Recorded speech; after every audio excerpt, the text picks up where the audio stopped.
بسم الله الرحمن الرحيم الحمد لله رب العالمين والصلاة والسلام على رسول الله وعلى آله وصحبه أجمعين ما بعد waxaan jeclahay inaan halkan ka soo jeediyo fariin ama risaalo fariintani waxay dhamaystir u tahay fariimihii saddexda ahaa ee aan khudbadii jumcada ee daraad aan ku jeediyey ama ku sheegay fariimahaas oo ku kala socday ragga haya xilka ee Soomaaliya ee u sareeya iyo qolada mucaaradka ee doonaysa inay ka riixaan oo ay ka qaataan iyo shacabka dalka iska leh fariimo saddexa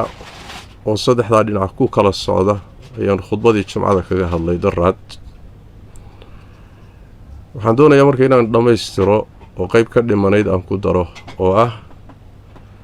fariin ku socota labada mas'uul midna uu mas'uulka ka yahay dowlad goboleedka Puntland Saciidani iyo kan labaad oo mas'uulka ah Jubbaland oo Axmed Madoobe ama Axmed Sheekh Maxamed ujeedaduna waxa weeye waa dhamaystir intaanan sagelin fariimaha aan doonayo inaan u diro labada mas'uul waxaan jeclahay inaan baraarujiyo saddex qodob qodobka hore waxa weeye khudbadii saddexda fariimood xambaarsaneed ee wada socda waxaa dhacday in la googooyay qolyo kala taageersan jihooyinkii aan u diray fariimaha ama saxaafada ha noqoto ama dad kale ha noqdeen waxaa dhacday khudbadii inta la jarjaro qolo walba qaybta iyada ka khusaysa intay gooyaan inay markaasi ay jihada kale u isticmaalaan arrintaasina waa arrin khalad ah kolay cidda u bareedhay way u bareedhay laakiin dadweynuhu inay ogaadaan hadalku inuu wada socday uu muxuu ahaayey isdhamaystirayay haddii la googooyana macnihii loogu talagalay macno aan ahayn baa ka soo baxaya oo si khaldan baa loo isticmaalayaa arrintaasina baraarujin bay runtii mudan tahay midda labaad jeclahay wax weeye iyadana inaan baraarujiyo dad badan oo wadaadada qaar ka mid ah oo waxoogaa fahamkoodu aan isleeyahay waa gaaban yahay ayaa waxay leeyihiin waddan iyo dowlad ka dhisan oo asal ahaanba aan shareecada islaamku dastuur u ahayn oo kitaabkii iyo sunnadii uusan qaanuun u ahayn maxaad isku hagaajinteeda iyo nadaaminteeda maxaad muxuu ahaay uga hadlaysaanoo asalkiiba hadduu maqan yahay iyadana waxaan leeyahay shareecadu waxay qabtaa laba qodob oo isa saaran ama laba arrimood oo isa saaran midda koowaadi waxa weeye in diinta qaybaheeda kala duwan dadweynaha iyo dowladda ay dhaqan ka dhigtaan oo nidaam kale iyo dastuur kale aan meesha la soo gelinin iyadaasi dhammaystiran lagu kaaftoomo taa waa qodobka labaadna wax weeyaan in dalka iyo dadku ay nidaam iyo kala dambeyn iyo dowlad leeyihiin haddii labadii maqsad mid la waayo ama mid adkaado oo yacni wax weeye ruuxa muslimka ah inta tabartiisu mukallaf ku yahay kii kala hadluma la dhihi maayo oo dowladnimada iyo nidaamka iyo kala dambeynta in la helaayay waa daruuro noloshiba u baahan haddii markaasi muxuu ahaayey tii kaleeto iyadana naseexadeedii iyo wadideedii iyo ku dadaalkeedii iyo la joojin maayo laakiin sax maaha in la yidhaahdo tani hadday maqan tahay tanna ha la tuuro ha maqnaato waa faham khaldan waaye qodobkaana baraarujin buu mudan yahay oo haddaan shareecadii iyo inay qaanuun iyo dastuur laga dhigto oo shayga keliyata ee rasmiga lagu badbaadi karo uu yahay caalamul islaami oo dhan taa haddaan khasaarno weynay maaha inaan nidaamkii khasaarno oo kala dambayntii la khasaaro oo dowladnimadii la khasaaro waxa weeye ha laysla wada khasaaro sharcina maaha caqlina maaha ujeeddada aan ka leeyahay fariimahani ma aha wax kale ma aha waa macdiratan ilaa rabbikum inaan horta waajibka inta ugu yar inaan gudanno ilaahay agtiisana aan cudurdaar helo midda labaadna waxay walacallahum yattaquun dadka hadalka loo jeedinayana inay wuxuun ku qaataan waa suurtagal oo ilaahay tabaaraka wa tacaala uu ku anfaco annagana dan kale kama lihin kursi iyo jago iyo magac iyo adduunyo iyo midna kuma raadinayno sidii nabigu yidhi in uriidu ila alislaax ma statacت ujeeddadaydu inay wax hagaagaan weeye inta karaankayga ah laakiin ujeeddo kaliya dan kale kama lihi in muxuu ahaayey laga dhigto yani wax weeyaan hadallada noocan oo kaleeta ah siyaabo khaldan loo isticmaalana oo hub la isku garaaca laga dhigtana ujeeddadaydu ma aha laakiin wax weeye inaan ummadda la tawjiihiyo la yidhaahdo war halkaa halis baa ku jirta halkaasi muxuu ahaayey maslaxadu halkaasay ku jirtaa baraarujinta laga qayb qaato ujeeddadu intaas wey haddaan qodobadaasi intaa kaga soo baxo oon u imaado fariimaha aan doonayo labada mas-uul inaan u diro waxay tahay labada mas-uul ee labadaa deegaan horjoogayaasha ka kala ah sida muuqata waxaa muuqata in runtii aada mushkilada hadda waddanka ka jirta inaad qayb ka tihiin kulamadii iyo isu imaadkii iyo wadahadalkiina inaad shuruudo badan aada hor dhigaysaan shuruudahaasi maxaa gar ah maxaa gar ahayn maxaa khaldan maxaa saxsan masale kale waaye laakiin war ha laysu yimaado ha la wada hadlo aan wada hadallo aan heshiina waaye in shuruuda lagu xidho mushkiladii qayb laga noqdo oo ummaddii inay muxuu ahaaye wuxuun ay u suuroobaan aada caqabad ku noqotaay waa mushkilo arrintaasina waa arrin iska muuqato arrin maanta dadku nin walba muxuu ahaaye intay u joogtaba waxbuu kala socdaa waxa jira iyo say wax u jiraan ma aha adduunkii idaacadda dowladda iyo telefishinka dowladda iyo wixii uun madaxdu tidhaahda inta la dhagaysto dadka qaabkaasi lagu socon jiray ma aha yani waxa weeye wax walbaa furmay sidaas daraaddeed nin walba intay u joogtaba shaki wuxuusan ku jirin labadiinna mas-uul in waayahan dambe sida aada u dhaqmaysaan aada qayb ka tihiin mushkilada dalka haysata waxaa isweydiinla marka sababta kalifaysa maxay tahay dad badani waxay qabaan allahu aclam laakiin dad badani waxay qabaan in ay ujeeddada kalifaysaay ay tahay in aada dowlado aada xidhiidh la leedihiin tala wadaag la leedihiin oo qaabkan aada u tasarufaysaan iyo ummaddan aada lugaha haysaan ama aada shafka kaga fadhidaan inay muxuu ahay isu timaado heshiis gaadho oo wax laysla meel dhigo oo aada caqabadaha iyo shuruudaha faraha badan ku xidhaysaan arrintaasi inay ajendo shisheeyo tahay tuhmadaa waa la qabaa dad badanna waa rumaysan yihiin haddayse jirto aniga waxaan leeyahay hadday jirto waxaan leeyahay waa khayaano marka koowaadii waxa weeye waa khayaano mas-uuliyadeed waa khayaano ummadeed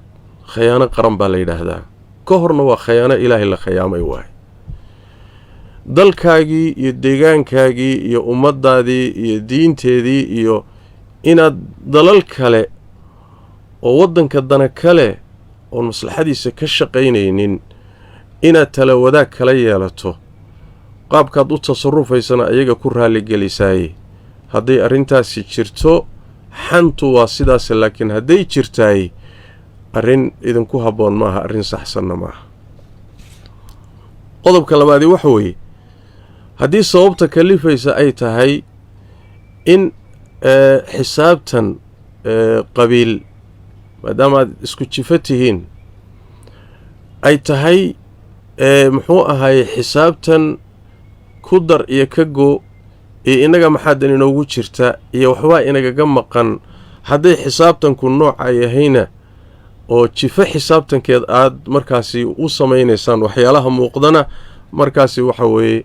waxay mudan tahay inaad dib u xusuusataan muxaasasada qabaliga ah iyo annagoo ree hebel waxbaa naga maqan iyo intay wax naga maqan yihiin laysu imaan maayo hadday sidaas tahay sababtuna waa tii lagu halaagsamay waana tii lagu baaba'ay waana waxa heerkaa maanta ina dhigay waa ta noocaas oo kale ah waaye inaan marka waxa weye caqligeedii iyo garaadkeedii waaye aragnimadeedii ka faa'iidaysan weynaaye iyadana waa caqli xumo waa hadday tahay waa haddii sababtu ay tahay cadaawad shakhsi ah oo idinkala dhaxaysa ninka xilka haya mas-uulka xilka ugu sarreeya haya haddii ay tahay cadaawad idinkala dhaxaysa meelaad isku qoonteen fadhiyaad isku qabsateen waa la isu dhaartay car iyo car baa laysyidhi hadday tahay isqoonsi shakhsiya oo adiga idinkii idinkala dhexeeya ninka oo ay tahay ama isaga waa inuu meesha ka baxo ama waa inay ummaddu kala maqnaato hadday sidaas tahay waa waxay soomaalidu yaqaanaan isxiniyo taabadka iyo nin necbaysi hadday tahayna hadday arrintu sidaa tahayna ma habboona nin baan isnecebnahay iyo hebel baan isdiidannahay inaad ummadda u kala haysaan oo aad muxuu ahay lugaha u haysaan oo muxuu ahay nin necbaysi iyo nin hebel baannu isdiidannahay in masaalixdii waddanka halis loo geliyaayey ayaduna caqlina ma aha sharcina ma aha damiirna ma aha dadnimona ma aha hadday taa tahay sababta kalifaysa waxaan leeyahay marka caqliga u soo laabta oo xikmadda u soo laabta oo mas-uuliyadda aad haysaan waxa ka dhalanaya iyo muxuu ahay culayska ay leedahay dareema gobollada aad gacanta ku haysaan eed mas-uuliinta ka tihiin ee horjoogayaasha ka tihiin ayaa mashaakiil fara badani ka jiraan soomaalida kalena waa la qabtaaye nabadgelya la-aan khilaaf siyaasi ah marna deegaan iyo qabyaalad noqonaya sheegasho fara badan oo dadkii sheeganayaan oo dad fara badan ay dulmi tirsanayaan noloshii oo cidhiidhi gashay siyaasaddii oo laysku haysto meel walba muxuu ahay qoorta layskula jiro dadkii deegaamada aada horjoogayaasha ka tihiin ku noolaa ayaa dhibaato fara badan haysataa oo tan aad ka sheeganaysaan qoladanka ahta aad ishaysaan aad ka sheeganaysaan intaa ka badan baa laga yaabaa deegaamadaad ka soo jeedaan in laydinka sheeganayo soo ma fiicna marka in aad dareentaan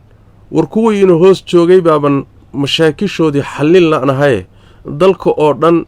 iyo horsocodkiisii iyo dowladnimadiisii iyo nidaamkiisii yaynaan caqabad ku noqonin soo ma ahayn soo in mas-uuliyadda la dareemo ma aha soo in ilaahay looga cabsado ma aha cumar radiallahu tacaala canhu wa ardaa xilkasnimadu sidan waaye ayaa waxaa kutubta taariikhdu wariyaan inuu dhihi jiray haddii waddanka ciraaq isagu markaa madiinuu joogaa ciraaq haddii ay baqal ay ku simbirraxato baqal hadday ku kufto ciraaq waxaan ka yaabayaa ilaahay hortiisa in lay weydiiyo la yidhaahdo maxaad jidka ugu hagaajin weyday maxay u kuftay cidda mas-uuliyad iyo xil dareemaysa taasuu ahay ummadihii idin hoos joogay gaajo nabadgelyo darro abaaro rafaad muxuu ahay dhib oo dhan baa haysta meeshii marka laga fikiri laha war horay aan u soconno oo tan aan joognana inu muxuuha isku mashquulinno ina mashaakishooda hoose wax ka qabanno taa guudna aynu horay u riixno oon tanaasullo aan ka fikiri lahayn inaynu maanta muxuu ahay mindi ku taag iyo hebel ma arki kariyo hebel baan isnecebnahay iyo waxoogaa yar baa meesha iiga muuqda waxbaa igaga maqan iyo warnimayaho waxa weeye arrintu halkaa ma taallo soomaalida waxay yidhaahdaan muxuu ahay bisadna waa ka ciyaar jiirna waa ka naf bisadu jiirkii oo nafihaysay iyadii ku ciyaaraysaa in ummadda aad masaalixdeedii iyo danteedii ayada oo maanta dhib dhammaysatay oo dhibka maanta haystaayey wax ka badan ba aan xamili karaynin inaad haddana waxyaala yaryar muxuu ahay sagaaro maxay dhihi jireen biyo macabta iyo waxaan macno lahayn inaad isku haysaan runtii waxa weye waa nasiib xumo weye waxaan dhihi lahaa marka oon idin dhihi lahaa tanaasula oo maslaxada ummadda ilaaliya oo shuruudahan faraha badani waa wax laga gudbi kara iyo wax la isla meel dhigi karee shuruudahan caqabadaha ka gudba oo mindi ku taag dalna ma koriso dadna ma koriso ummadna wax ma tarto horumarna ma keento nin baan is aragsannahayna haba yaraatee wax ma soo kordhiso tanaasula oo ummaddu inay is aragto kulanto oo wada tashato oo natiijo gaadho oo nidaam wada dhisatoy horay u socoto qayb ka noqda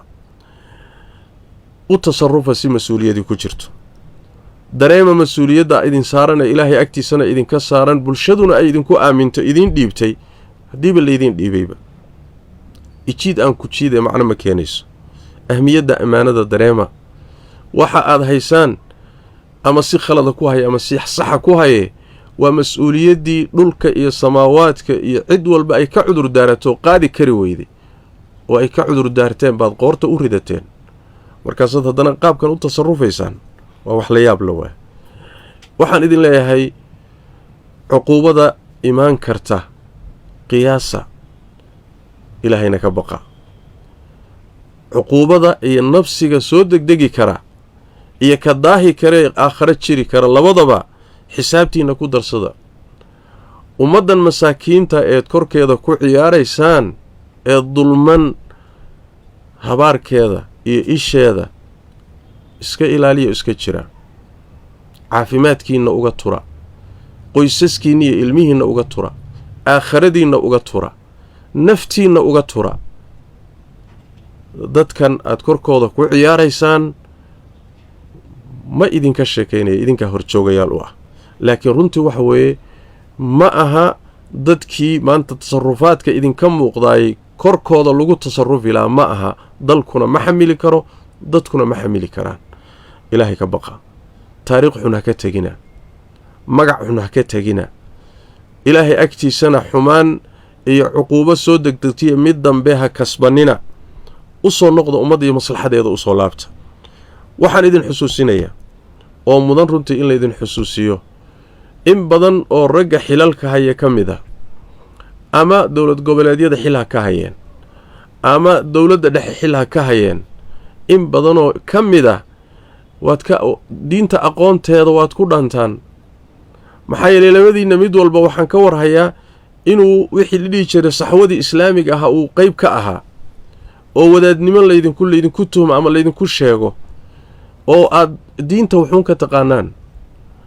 marka in dadkii aad aqoon dhaanteen maanta ay idinku yeedhaan warkaalaya maslaxada imaadda warkaalaya fadhiga imaadda wartalada imaadda idinkuna aad muxuu ahaaye aad diidaan ama shuruudo iyo caqabado hor dhigtaan